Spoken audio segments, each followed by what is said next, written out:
Just 5 minutes after calling Joe Biden a failed president, Jasmine Crockett was fined $100,000 right there in federal court. No papers, no lawyer, just the truth and a will that wouldn't flinch. Then 1 minute later, the unthinkable happened. The very judge who fined her was slapped in handcuffs, on live stream in front of millions. The clink of those cuffs echoed like a siren, signaling the end of an era ruled by unchecked power. But what did this one woman say that made the entire American justice system the one on trial? Stay with us. This is a story worth every second of your time. The wind cut through Washington, D.C. like a knife. But outside the federal courthouse, the air was on fire. On one side, Trump supporters waved flags and chanted, "Let Jasmine speak." On the other, counter-protesters yelled, "Protect the rule of law." The square felt like a powder keg. One wrong move, and it would blow. Then a black SUV pulled up. The door opened, and Jasmine Crockett stepped out. Former White House press secretary under President Trump, she needed no introduction, no guards, no speech, just sharp heels, a cold stare, and silence from both sides. Her coat snapped in the wind like a cape. Eyes fixed on the courthouse, she walked with purpose, like she knew the storm ahead and planned to walk through it. Inside courtroom 4B, tension tightened like a noose. At the bench sat Judge Elias Marston, 67, stone-faced, appointed by Biden and known for punishing loud conservatives. But this case wasn't just political, it was personal. Jasmine had once exposed his ties to a shady PAC in a brutal congressional hearing. He never forgot. When she walked in, their eyes met like old enemies. Marston adjusted his glasses with purpose. Jasmine didn't blink. She walked to the podium without hesitation, as if daring him to strike first. The judge leaned back, tapping his gavel once, a warning shot. Everyone in the room felt it. Not justice, not law. This was revenge, dressed in robes and ready to play judge, jury, and executioner. The courtroom door clicked shut behind her, sealing out the roar of the crowd. Inside, the silence was suffocating. Every eye tracked Jasmine Crockett as she walked to the witness stand, not with hesitation, but with the calm precision of someone who knew exactly what she came to do. No binder, no legal team, just her memory, her conviction, and the truth. Reporters leaned forward in their seats, pens frozen midair. Judge Marston sat still, lips pressed thin, watching like a snake waiting to strike. Jasmine adjusted the microphone, glanced briefly at the packed gallery, then turned her gaze to the judge himself. Her voice, low and cutting, broke the silence like glass underfoot. "Has anyone in this room ever stood in El Paso," she asked, "when a mother collapsed in the dust, holding her dead child who died of thirst in the desert?" Silence. A reporter stopped scribbling mid-sentence. One juror's hand trembled slightly. Jasmine let the words hang in the air, like smoke after an explosion. She didn't blink. She didn't back down. She just let the truth sting everyone it touched. She paused just long enough for the weight of her words to settle, then stepped forward again, the mic barely catching the edge of her voice. But every word hit like a rifle crack. "Let's stop pretending this is theoretical," she snapped, eyes narrowing. 53 people cooked alive in the back of a trailer in San Antonio, in America. They gasped for air while temperatures hit 150 degrees inside that death box. "Do you know what that smells like, Judge Marston? Do you? Flesh, heat, panic, and policy failure. But no one was fired. No one took responsibility. The same people who opened the gate walked away from the graves they helped dig. And you call that progress?" The room stiffened. Her voice rose, not yelling but sharpened steel. They weren't statistics. They were mothers, fathers, children. People who believed what the President of the United States told them. That our border was open, that this country had room, and instead, we gave them death. Silent, slow, and suffocating. "And you want me to be polite about it?" Her eyes scanned the courtroom, daring anyone to interrupt. No one moved. She clicked her tongue softly, then continued, her tone colder now, more surgical. "And let's talk about the numbers you people like to ignore. 2.3 million illegal border crossings in 2022 alone. That's not a leak. That's a flood. That's every man, woman, and child in Houston walking across the border twice. And don't you dare sit there and call it compassionate. Border Patrol is drowning. Rural hospitals in El Paso and Yuma are at capacity, treating people who were promised care we can't provide. Entire towns in Texas are being overrun, not by people, but by chaos. And what does Washington do? It claps. It holds press conferences. It brags. Her lip curled. You know what that is? That's not leadership. That's negligence in a suit and tie. Still, she didn't pause. And while we're flooded with bodies at the border, fentanyl moves like water. She tapped the podium with each word. 100,000 dead last year, gone. Lives snuffed out by tiny blue pills laced with poison pouring in from Mexico. Do you know what parents are doing now, Your Honor? They're buying Narcan for their kids, middle schoolers, and praying they don't die at a sleepover. That's the new American ritual. Backpacks, lunchboxes, overdose kits. And this administration still has the nerve to say, our plan is working. A gasp came from the gallery. Jasmine kept going, cutting deeper. You sit up there in that robe, demanding decorum while the streets outside this courthouse are soaked in the fallout of your silence. You want me to lower my voice because the truth is uncomfortable? Let me be very clear, Judge Marston. Her voice dropped, dangerous now. No one gave a damn about the rules when those families were torn apart at the border. No one respected court decorum when children died in shipping containers. And you want to fine me for this? For saying out loud what half the country already screams into their kitchen tables every night. She stepped forward again, fire blazing behind her words. You want me to lie for your legacy? You want me to call this collapse a policy debate? Not happening. This is blood. This is death.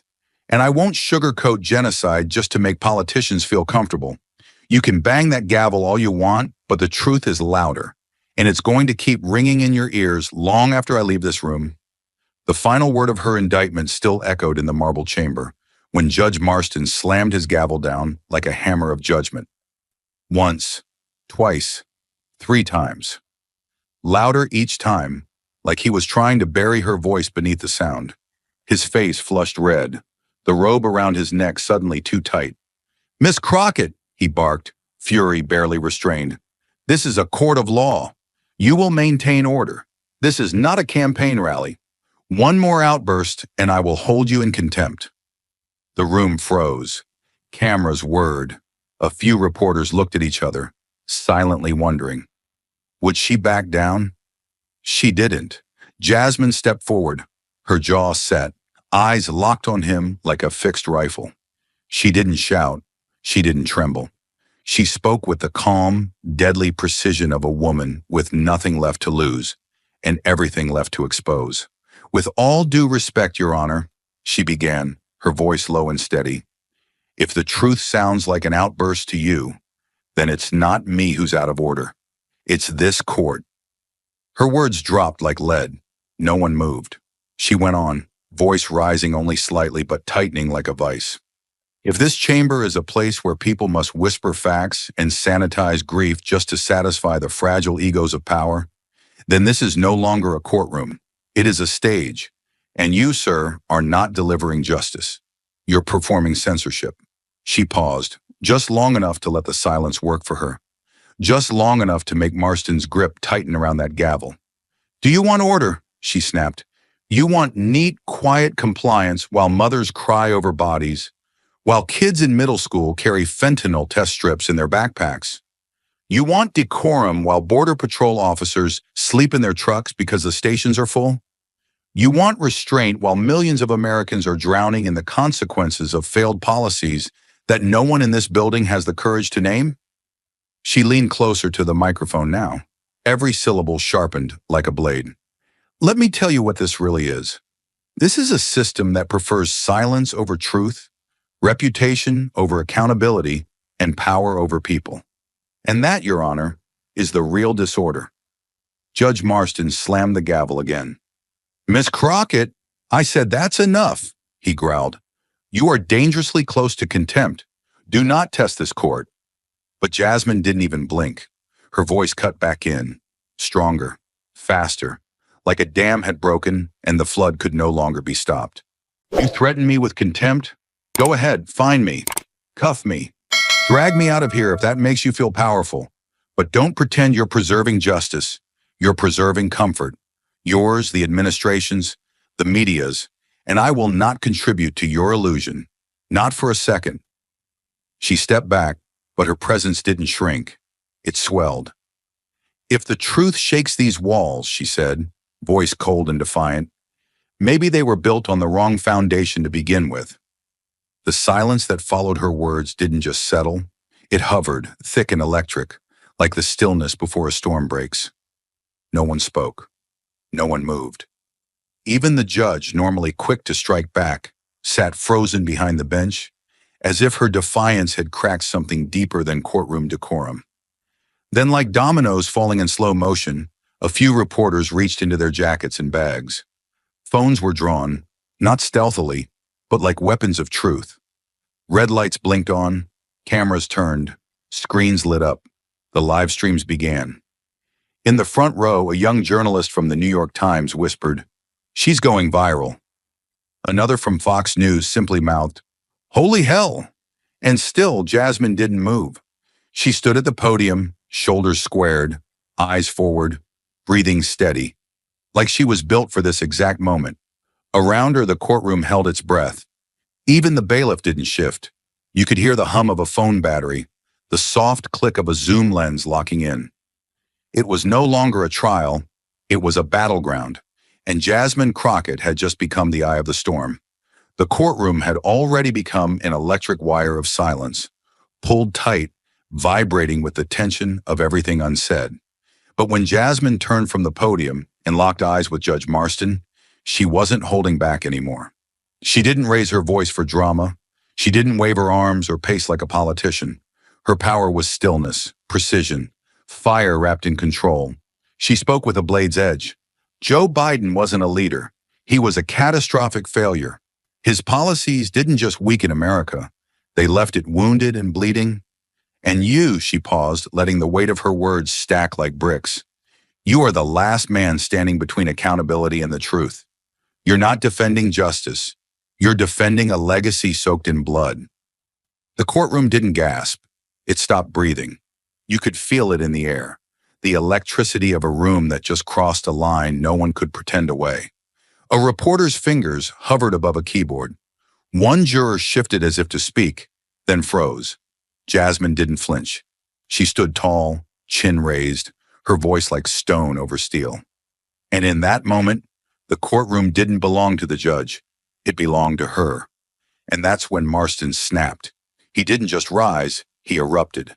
The chair behind him slammed into the back wall. His gavel crashed onto the bench so violently that the sound cracked through the chamber like a gunshot. The veins in his neck stood out like cords. "Enough," he bellowed, his voice fraying at the edges. "Miss Crockett, you are in contempt of this court. You have turned this proceeding into a circus, disrespecting the bench, defiling the oath, and poisoning this chamber with your political bile." Spittle flew from his lips. His hand trembled as he slammed the gavel again. "I hereby fine you $100,000, effective immediately. That's the price for turning a legal proceeding into your own propaganda platform." His voice cracked again, rage now giving way to something more fragile. Panic. People turned to each other, eyes wide. One woman clutched her pearls. A man in the gallery whispered, "He just lost control." A camera light blinked on, then another. But Jasmine didn't move. Her hands gripped the podium like anchors. She didn't respond. She didn't even blink. She let the number hang in the air like smoke. $100,000, a six-figure punishment for truth spoken plainly. And that's when it happened. From the back of the gallery, a voice, worn, gravelly, forged in war, pierced the room like thunder. "You find someone for telling the truth," the man shouted, "then this ain't America anymore." All heads turned. Slowly the speaker stood, tall despite age, spine stiff as discipline. He wore a navy blue jacket with faded patches, and a Vietnam veteran's cap sat firm on his silver head. His eyes weren't filled with rage. They were filled with heartbreak. I bled for this country, he growled louder now. And I didn't do it so some judge could shut people up for speaking what they've seen. A second passed, then another. Then someone clapped, then two more. Then half the gallery was on its feet, not shouting, not chanting, just standing, in solidarity, in grief, in resistance. Jasmine turned slowly to face him, and for the first time that day, something shifted in her eyes. Not pride, not satisfaction, but reverence. She nodded once, not as a thank you, but as an oath. They were now bound, not by politics, not by ideology, but by the cost of truth in a system rigged against it. And at the bench, Marston stood helpless, gavel in hand, robe clinging to his sweat-soaked back, realizing too late that power isn't given by position, it's taken by courage. The veteran's cry still echoed in the courtroom like a battle horn. The judge froze mid-reach, unsure whether to gavel again or simply stare. For a moment, the balance of power had shifted, and everyone felt it. Jasmine, her eyes cold with clarity, didn't wait for another word. She reached into her blazer pocket and pulled out her phone. Not with hesitation, but with the calm finality of someone about to strike the match. The screen lit up. Her thumb hovered briefly over the live stream button on X. And then she pressed it. The signal went out instantly, and a red dot appeared at the top of the screen. Live, public, unfiltered. She raised the phone to eye level, looked directly into the lens, and spoke. Right now, she said, her voice sharp and unflinching, you're watching this government fine an American citizen $100,000. Why? Not for lying, not for violence, but for saying something true. Joe Biden weakened this country, and I'm being punished for saying it out loud. Her words hit the stream like a bullet through glass. In the first 30 seconds, 10,000 viewers flooded in, then 20, then 50. Comments began flashing across the screen like tracer fire. Are you serious? This is insane. She's right. They're scared of her. Inside the courtroom, phones buzzed. Reporters turned their cameras toward Jasmine, abandoning their notepads. Outside, the feed was picked up by a nearby news van, and within minutes her voice echoed through external loudspeakers pointed toward the crowd. At first it was a trickle, pedestrians pausing, heads turning. Then came the wave. One woman clutched a sign and began shouting, "Jasmine!" Another man, former Marine by the look of him, echoed the cry. "Jasmine!" Dozens of voices joined in, then hundreds. It rolled across the street like a tsunami, crashing against the courthouse walls. "Jasmine! Jasmine!" Inside, the floor almost vibrated from the noise outside. Live stream viewership surged past 100,000, then 150,000, then 300,000 in under 3 minutes. The digital world was waking up in real time, and Jasmine Crockett was no longer a defendant. She was a symbol, but she wasn't finished. Her hand steady, she angled the phone slightly upward and locked eyes with the camera. Her voice didn't crack. It sharpened. If $100,000 is the price for telling the truth, then fine. I'll pay it, but I won't pay it in silence. Her tone dropped, calm but burning. I'll pay it in taxes, in protest, in every breath I take until this system is rebuilt. I'll pay it with my career, with my comfort, my peace. Hell, I'll pay it in blood if I have to, but I will never pay it by shutting up. In the background, Judge Marston looked like he'd aged 10 years in 10 seconds. He gripped the edge of the bench, face pale, mouth slightly open, watching a courtroom he once ruled be overtaken by a woman with a phone and nothing left to lose. Even the bailiff didn't move, unsure whether to enforce the judge's silence or obey the weight of the moment now broadcast to hundreds of thousands of citizens. Jasmine took one final breath and delivered her closing line, not to the court, not to the judge, but to every viewer on the other end of the live stream. They want to bury the truth under fines and fear. Well, we were never meant to be quiet, and I'm not going anywhere. The crowd outside roared again. The counter ticked past 400,000, and the system that tried to silence her was now being heard by the world. Across Washington, behind 3 layers of security clearance and reinforced glass, the air in the Justice Command briefing room was colder than the courthouse, but no less electric. The lights were dim, and the only illumination came from the wall-sized screen broadcasting the federal courtroom live. Pam Bondi stood front and center, her arms crossed, a carved stillness in her posture. Her expression gave nothing away, but her eyes never left the screen. On it, Jasmine Crockett stood unwavering, the storm of history swirling around her, the chants of "Jasmine, Jasmine," bleeding in from the streets. Then came the gavel, then the fine, then the veteran's shout, "If truth gets you fined, this ain't America anymore."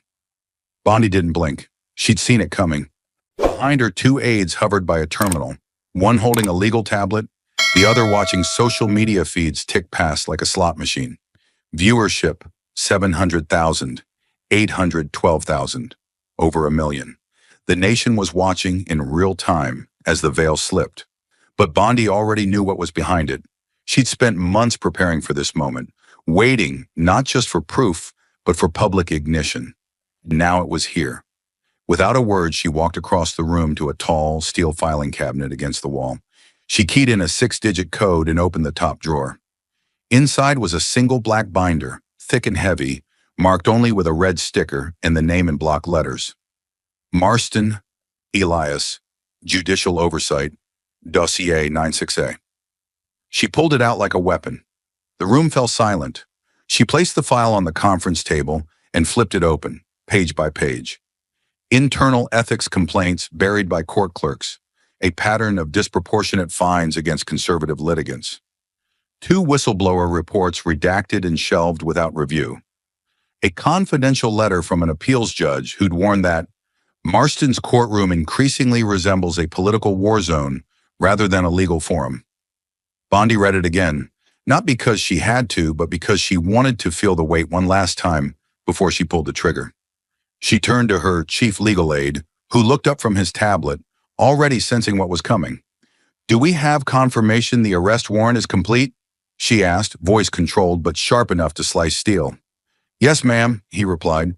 "Signed and sealed last Friday. Ready to execute." She nodded slowly, then looked back at the screen. Marston was still shouting, gavel hammering, face blotchy with rage. He looked powerful, but everyone in that room knew the truth. He was cornered, lashing out because the truth had exposed him. Bondi stared at him for one last beat. Then she spoke, firm, final, and louder than necessary.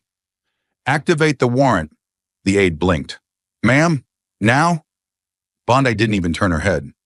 "Now," she said. "He fined a woman 6 figures for saying the president failed. That's not a judge. That's a loyalist with a robe and a grudge. The moment's here. No more delays." She reached for the folder, snapped it closed with a satisfying clack, and looked the aide dead in the eye. "It's harvest time." Within seconds, the command was sent through encrypted channels to the U.S. Marshal Service field team, stationed blocks away from the courthouse. Code blue authorization lit up on the dispatch board. 4 officers were already in place, 2 more deployed immediately. The wheels of consequence, long stalled by red tape and political hesitation, finally began to spin. And for the first time in Judge Marston's career, justice was coming for him. The second hand ticked past 10:08 a.m., and something in the air shifted. It wasn't just a sound. It was a presence, an unseen force sweeping through the room like a cold front before a storm. The double doors at the rear of the courtroom flung open, not from haste, but with controlled finality, and every single head turned. Conversation died mid-sentence. Pen clattered from a reporter's hand and hit the floor, forgotten. Even Judge Marston, halfway through another lecture from the bench, froze like a man who'd just seen his reflection in a coffin lid. Pam Bondi had arrived. She stepped into the chamber like a closing argument, measured, calm, undeniable. Dressed in a tailored black suit with silver trim, Bondi didn't raise her voice. She didn't have to. Her authority moved in the room like gravity. Flanking her on either side were 4 federal agents in tactical jackets, their expressions flat, professional, eyes scanning every inch of the courtroom with silent precision. Their badges gleamed under the halogen lights. Their gloves were already on. They weren't here for questions. They were here for justice. Bondi walked with perfect cadence, each heel strike a countdown. 4, 3 dots, 2 dots, 1. When she reached the midpoint of the aisle, she stopped, faced the bench, and raised a folded document in one hand.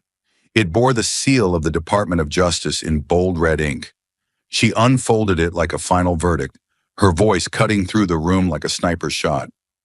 "Judge Elias Marston," she said clear and loud, "you are hereby placed under arrest for willful abuse of judicial authority, political coercion under color of law, and direct violations of the United States Constitution, as detailed in Federal Warrant 442B. The sound of it, the finality of it, struck the room like thunder on marble. For a moment, there was silence, and then the room erupted. People leapt to their feet. Cheers tore from the gallery with the raw energy of release. Phones shot into the air. Reporters whispered, "Oh my God," into their recorders. Spectators cried, clapped, pointed, screamed. A woman near the front row broke into sobs and whispered, "We're finally being heard." Outside, through the thick courthouse walls, the chants of the crowd surged louder as a word hit the street. "Marston's being arrested." The judge stood frozen behind the bench, face pale, lower lip trembling. You can't," he began, but the words stumbled and fell. "This is outrageous. I am a federal judge." His voice cracked. "I have immunity." Bondi didn't blink. "Not anymore." The lead marshal moved forward. "Sir, place your hands behind your back." When Marston didn't respond, the agents moved in with quiet, mechanical precision. His robes shifted awkwardly as they took his wrists, turned him, and pulled his arms behind his back. There was no struggle, only disbelief. The metallic click of the cuffs echoed in the chamber, sharp and unmistakable. A reporter near the front gasped. Another whispered, "That's the sound of history." And it was. It wasn't just the arrest of a man, it was the collapse of a fortress, the moment a pillar of unchecked power finally cracked under the weight of truth. The handcuffs weren't just tools, they were symbols, shining under courtroom lights like silver justice. Two steel rings that said, "No one is above the Constitution." Jasmine Crockett stood motionless at the podium, her phone still streaming, her eyes locked on the man who had just tried to bury her in silence. She didn't smile. She didn't flinch. She simply watched, like a soldier who had outlasted the siege. And when Marston was turned toward the gallery, now cuffed and no longer cloaked in judicial immunity, a sound rolled through the crowd that would follow him forever. It wasn't laughter. It wasn't hate. It was relief. And somewhere in that storm of cameras and applause, someone whispered, "Those cuffs sound like freedom ringing." By the time the gavel stopped echoing and Judge Marston was marched out in handcuffs, the world had already shifted. Jasmine's live stream, still raw, still archived online in full, was no longer just a recording. It had become a testament. One woman, one phone, one act of unwavering defiance captured in real time, with millions watching from their phones, tablets, televisions, and office desktops. By the end of the day, the official view count on her X, formerly Twitter broadcast, had surged past 1.2 million views, and still rising every minute. The clip of her declaring, "If $100,000 is the price for truth, I'll pay it in blood," had been subtitled in Spanish, Portuguese, Farsi, and Mandarin by user volunteers. In schools, break rooms, fire stations, people watched, and they remembered. But something deeper happened beneath the numbers. By nightfall, Jasmine's campaign donation page, once a quiet corner for supporters of her legal reform initiatives, was hit with a tidal wave of contributions. But not a single message said, "Use this to pay the fine." Not one. Instead, the messages said, "Don't pay them anything. Frame it. Make that receipt a monument." And Jasmine understood immediately. They weren't helping her avoid the cost. They were helping her own it.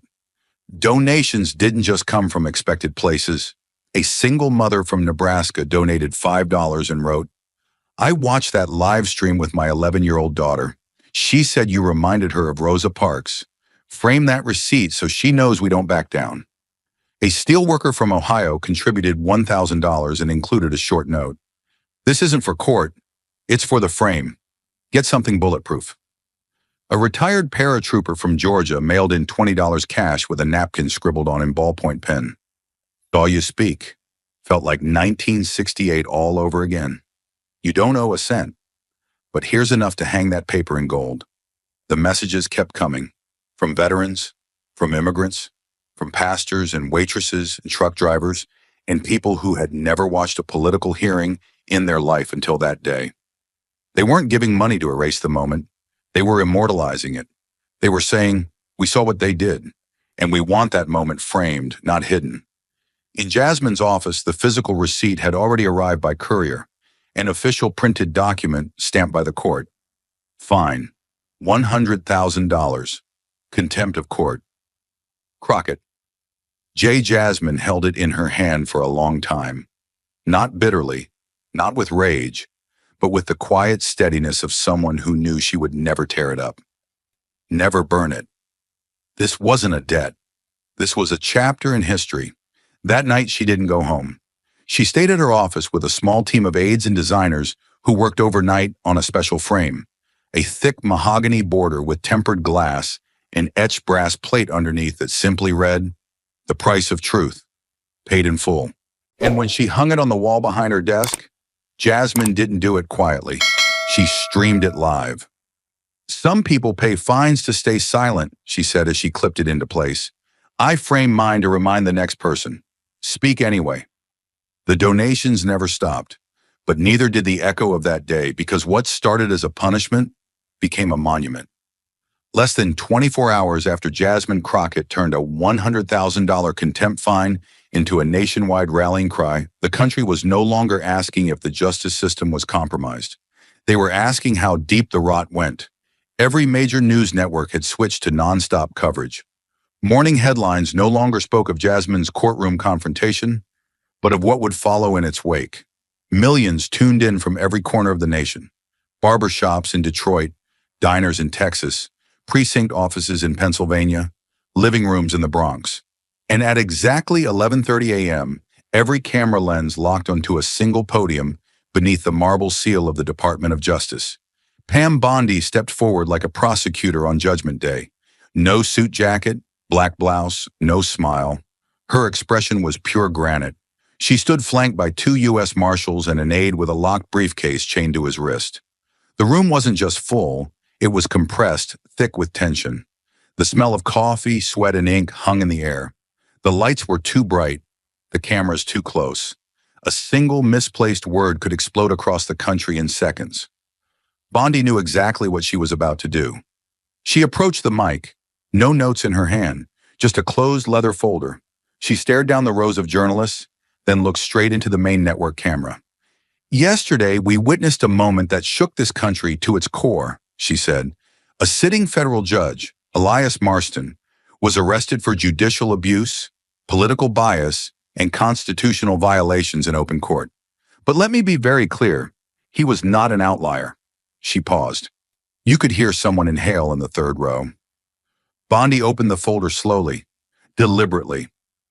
"This morning, based on months of sealed investigations conducted by the DOJ, internal audit teams, and federal ethics panels, I am announcing formal inquiries into 12 additional federal judges across 6 states. All are suspected of abuse of authority, politically motivated rulings, unlawful suppression of speech, and improper coordination with external political entities." And then she read the names, one by one. Each name echoed through the room like a courtroom verdict. Each jurisdiction drew gasps. Chicago, Philadelphia, Atlanta, Phoenix, Sacramento, Newark. Judges who had long ruled without scrutiny. Names associated with high-profile suppressions, activist gag orders, and quietly dismissed whistleblower lawsuits. A reporter from the Washington Post dropped his pen. Another mouthed, "Oh my God." Bondi didn't flinch. These judges have been shielded for years by the assumption that robes grant immunity. We are here today to say they do not. The briefcase was unlocked behind her. Slowly, the aide pulled out its contents. 12 thick envelopes, each marked with a DOJ seal and a judge's name in red. No names were blacked out, no agencies spared. The press surged forward as photographers captured it from every angle. An unspoken message carved in leather and ink. The era of quiet corruption was over. A CBS reporter called out, "Were these judges politically aligned with the previous administration?" Bondi's answer was ice. "We are not investigating political affiliations," she said.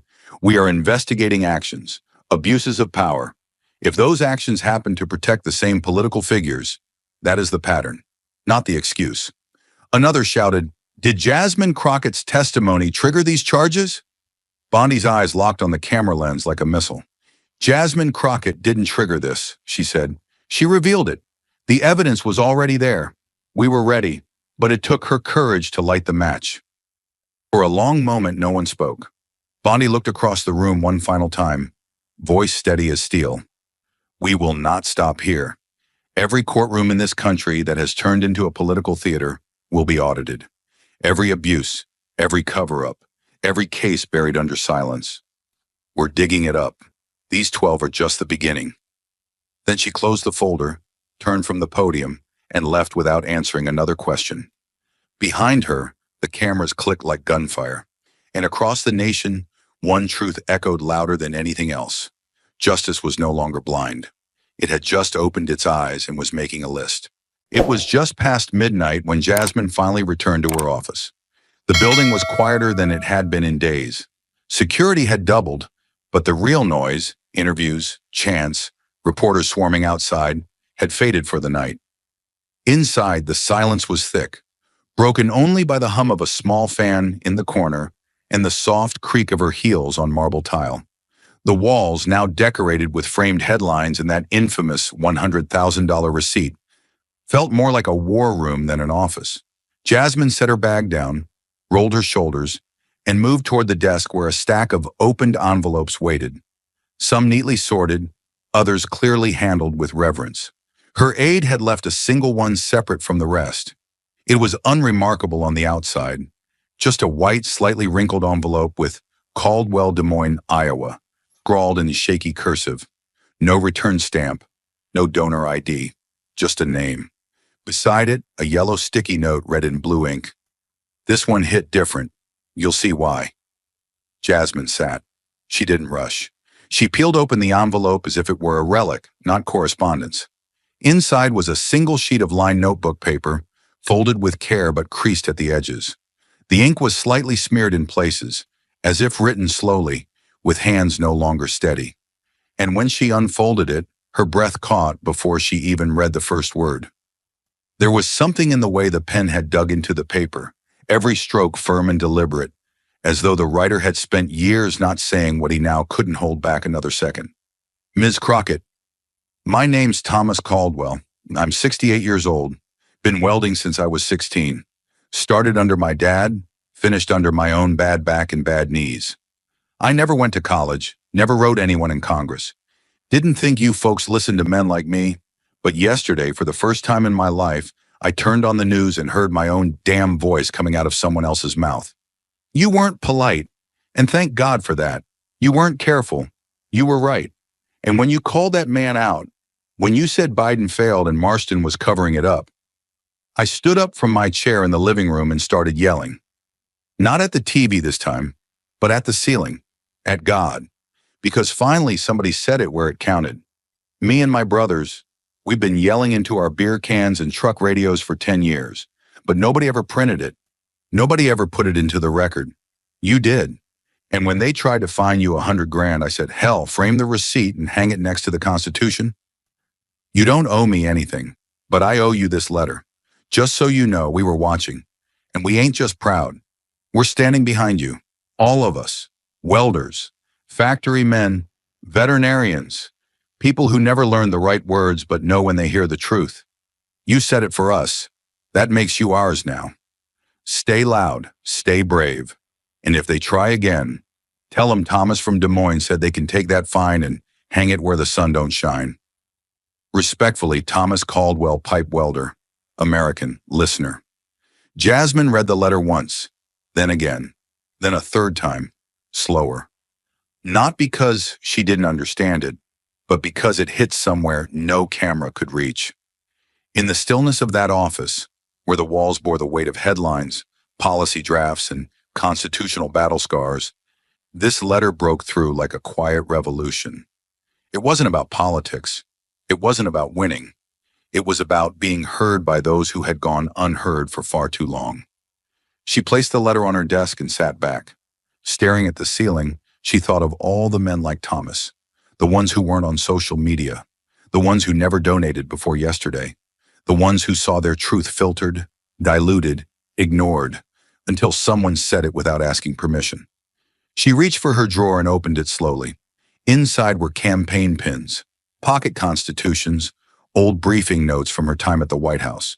She cleared a space, laid Thomas's letter flat inside, and closed the drawer with both hands, firmly like sealing a time capsule. Then she whispered aloud to the empty room, "They're not invisible anymore." And in that moment, Jasmine Crockett didn't feel like a press secretary or a legal warrior or a lightning rod. She felt like a microphone finally turned toward the rusted corners of America, and a voice worth amplifying. The sun hadn't risen yet when Jasmine arrived at the edge of the old family ranch in Bell County, Texas. Fog still clung to the fields like breath on glass, and the early morning air smelled of damp earth, hay, and history. The old barn stood just as she remembered it, leaning slightly to one side, ribs of rusted tin peeking through peeling red paint, and the faded initials JC carved into a beam by her father's hand 40 years ago. She walked through the field in boots dusted from the night before, passing fence posts her grandfather had driven into the ground without machines, just a sledgehammer and conviction. This place wasn't just where she'd grown up. It was where she'd first learned what justice meant. Not from books, from consequences. From watching neighbors solve disputes with firm handshakes, not lawsuits. From watching her father walk into town and speak the truth, even when it made people uncomfortable. Now it was her turn. No press pool, no polished podium, just a single 4K drone hovering in the pale sky above, a stabilizer-mounted iPhone, and a handheld mic with a long cord dragging behind her, like a root in the dirt. Her communications aide asked if she wanted to write remarks down. Jasmine shook her head. "I don't need a script to tell the truth," she said. "I've lived it." And when she stepped in front of the camera, framed by the sun cutting through wooden slats like heaven slicing through the old, she didn't posture. She stood. "This is where I'm from," she began. Her voice, rich and unwavering, echoed just enough to remind everyone this was not a soundstage. It was home. Not DC, not a studio. Right here, this barn, this dirt, this land. It raised me. She let that settle. "And I came back here for one reason," she continued, gaze narrowing as the words sharpened. "Because it's time we remember that justice isn't born under chandeliers. It's forged out here, in the quiet, in the hard work, in the places politicians forget." She motioned to the old barn behind her. "You see this place? It's held up by nails that outlasted 3 hurricanes, a dozen droughts, and 5 generations of storms. That's what justice should look like. But that's not what it looks like today." She leaned in slightly, voice like flint. "People like Judge Marston don't appear from nowhere. They are not mistakes of the system. They are the system, built by silence, fed by fear, protected by backroom deals and a culture that says, 'Don't rock the boat.' Well, the boat's already sinking, and I'm not here to row. I'm here to drain the swamp that's been choking our courts." The comment section on the live stream exploded. Hashtag barn speech, hashtag justice from the dirt, hashtag we hear you. But Jasmine wasn't watching. She was still speaking, and the fire in her voice burned hotter than the Texas sun that had begun to pierce through the fog. "They tried to shame me with a fine," she said, jaw tight. $100,000 for contempt. You know what that fine really was? It was a receipt for the silence they wanted to buy. But here's the truth. My silence is not for sale. Not at $100,000. Not at $1 million. Not ever. She pulled something from her coat pocket. It was a photo of her grandfather, covered in soot, leaning against the same barn wall she stood in front of now, hands cracked, eyes tired but proud. She held it up. This man never wrote a bill, never gave a speech, but he knew right from wrong. He taught me to work with both hands and speak with one truth. He told me, if someone stronger tells you to sit down, it means your voice scared them more than your fists ever could. She looked back to the lens. gaze drilling through the screen and into the living rooms, garages, truck cabs, church halls, and firehouses where Americans were watching. So let me say this as clearly as I can from where it all began. I will not stop.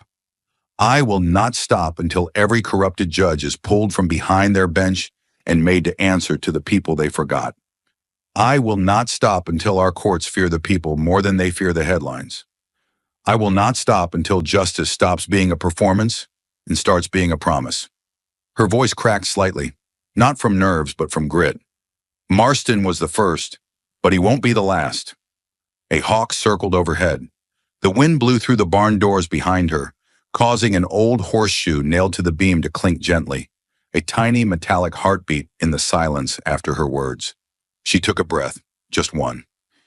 Because this land, she said, placing her hand on the wood behind her, taught me something Washington forgot. When something is rotten, you don't decorate it. You dig it out by the roots.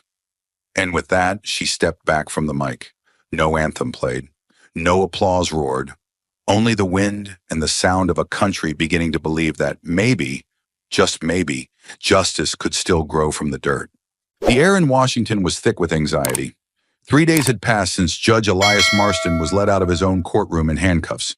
The footage had been viewed over 60 million times across platforms, and Jasmine Crockett's now iconic words, "Silence is complicity," were being quoted on protest signs, morning shows, and courthouse steps from Seattle to Tallahassee. But far from the cameras, something more chilling was unfolding. In the quiet, paneled offices of federal courthouses across the country, judges whose names had once drawn deference now felt the weight of a new kind of scrutiny. Bondi's list was no longer a rumor. It was real, and it was moving fast. The first to fold was Judge Stephen C. Wexler, a veteran on the Southern District Bench in San Diego.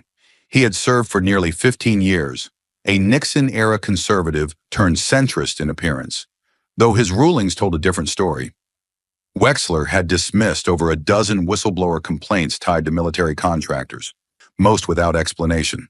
He was known among younger attorneys for his smirk when citing national security as grounds to seal inconvenient evidence. At 7:41 a.m. Monday morning, Wexler submitted a one-paragraph resignation to the office of the chief judge. No statement, no press conference. Just 6 typed lines citing a recent decline in health and a desire to focus on family. But according to a leaked internal memo from DOJ's Internal Affairs Unit, Wexler had been one of the top 3 judges under sealed surveillance for over 6 months. Jasmine's testimony and the Marston arrest had forced the department's hand. The second resignation came 5 hours later. Judge Lena Morales from New York's Eastern District had long been seen as immovable. Appointed under the Obama administration, Morales had presided over several high-profile immigration and civil asset forfeiture cases, many of which disproportionately impacted low-income defendants with no legal recourse. Her critics accused her of selective suppression of discovery evidence and repeated use of sealed transcripts to avoid appellate review. Her defenders called her a trailblazer, but by 1:05 p.m., her chambers issued a 2-sentence email to court personnel. Effective immediately, Judge Morales is stepping down from the federal bench. She will not be issuing further comments at this time. That afternoon, DOJ sources confirmed that Morales had been served 2 sealed subpoenas tied to coordinated communications with a now-defunct legal advocacy PAC that funneled donations from anonymous international sources. Bondi's press team declined to comment, but a cryptic tweet from her official DOJ account went viral. The first cracks always look like voluntary exits. By sunset, the media frenzy had detonated. CNN cut into its regular broadcast with a breaking chyron. 2 judges resign amid DOJ ethics sweep. Fox News aired side-by-side mugshots of Marston, Wexler, and Morales with the caption, "3 down, how many more to go?" Behind closed doors, panic surged. A source within the Federal Judicial Conference told Politico, "Judges are calling in favors, reviewing rulings, law clerks are shredding notes. There's a genuine sense that Bondi isn't bluffing."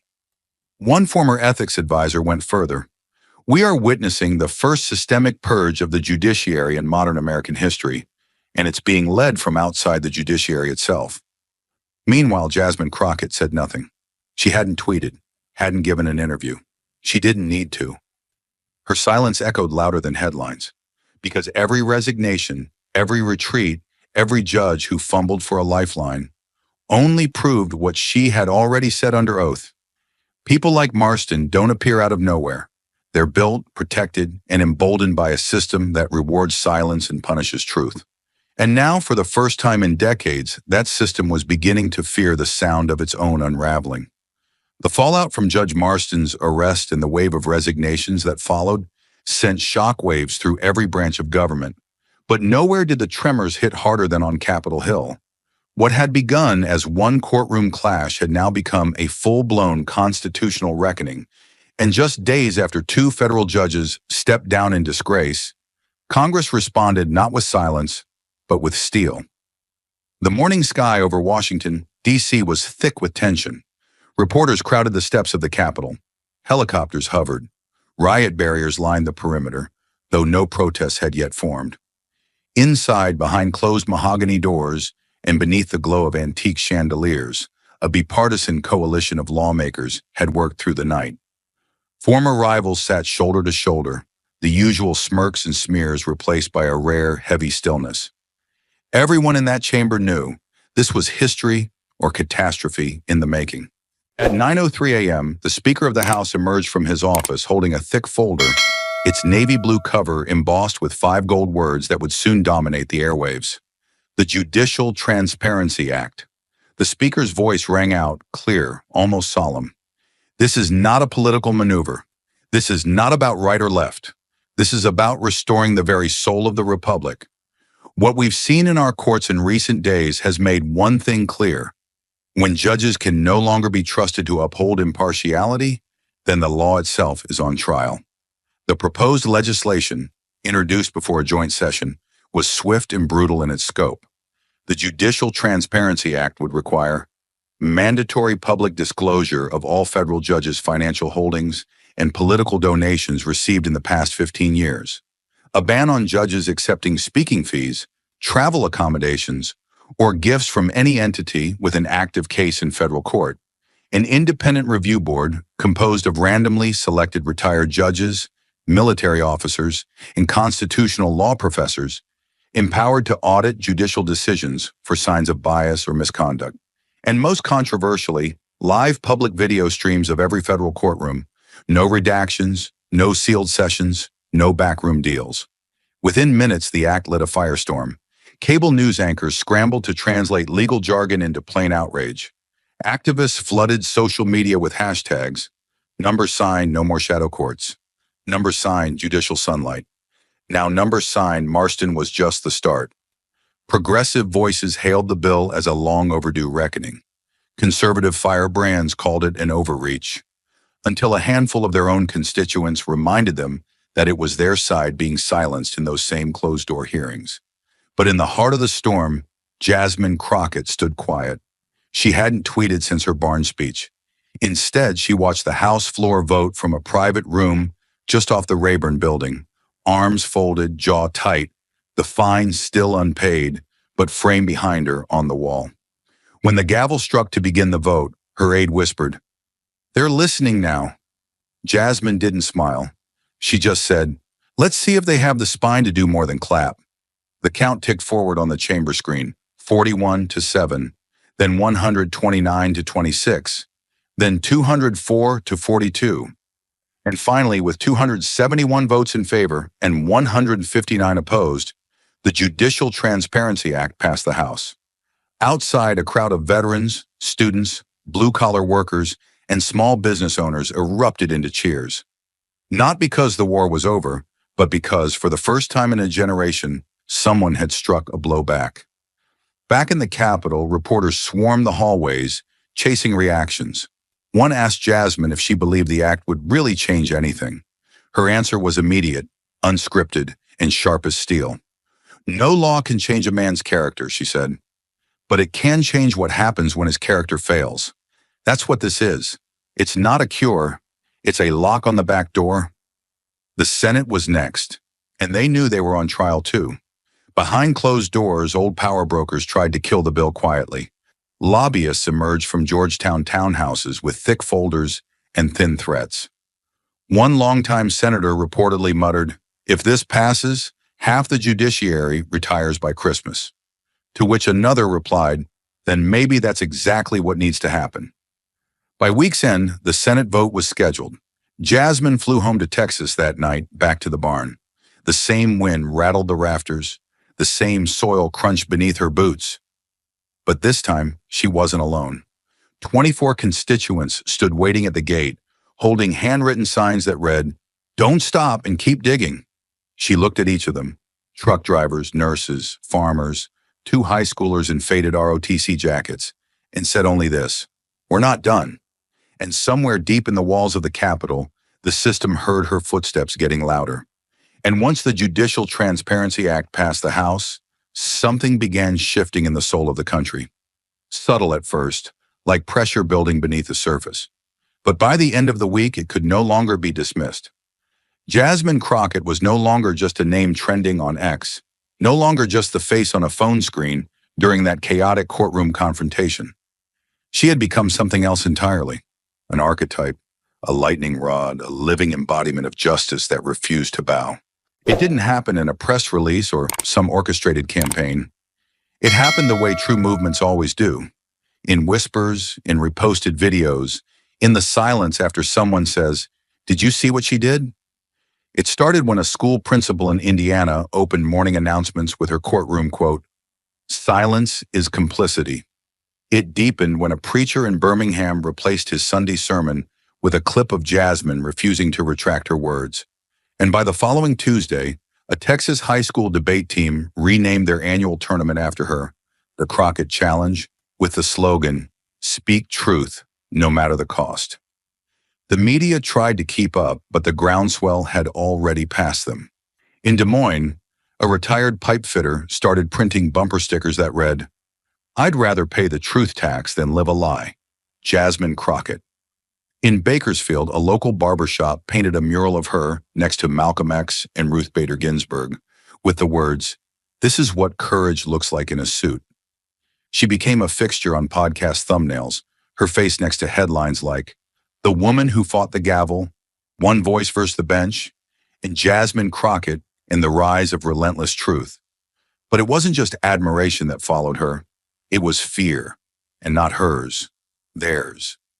In federal buildings, hallway chatter turned into whispered warnings. Young clerks started hesitating before running interference for questionable judicial calls. Some judges, once arrogant in their insulation, now paused before issuing sealed rulings. The words, "Is this a Marston moment?" became shorthand for, "Is this the kind of thing Jasmine Crockett will burn to the ground?" She had become a mental check, a specter of public reckoning.